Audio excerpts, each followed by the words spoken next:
Good morning! Nandito tayo ngayon sa area kung saan meron tayong itinanim na mga okra. Yan. Nagdadamo tayo para sa ating okra dito. Yan, easy lang naman siya. Area na pwede tayo makapag-harvest daily ng okra natin. Pero kailangan din natin silang damuhan. So napadami na ang ating. Madami tayong puno na itinanim. Yan hindi naman natin damuhan. Easy lang. Yung mga idinadamo natin dito ay mga soft lang din naman. Yan may mga bunga pa. Yan ang area kung saan marami tayong mga okra hanggang doon. So meron na tayo actually na damuhan dito eh. Yan.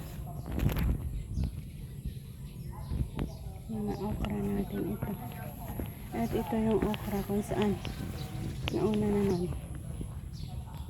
Diba? Healthy na ang kanilang tubo. Pero dito hindi pa. Ang bilis lang kasi. Meron para tayong mga pipino dito. Mga pipino na sumabay sa paglago ng ating mga okra. Ito ay mga okra din. Pwede na yan makuha. Pipino ay pwede mo makain on the spot.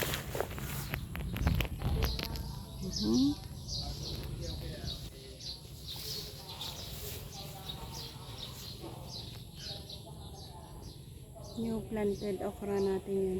Ito yung mga naputulan natin.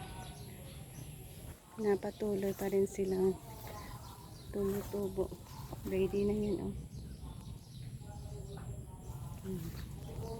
Dito tayo sa mga naputulan. Once na maputulan mo, ilang isa, dalawa, tatlo, ayan o sila. Isa, dalawa, tatlo, apat, lima nga eh.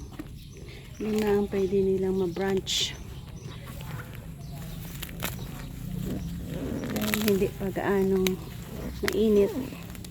Dito tayo sa pagdadamo ng ating mga okra.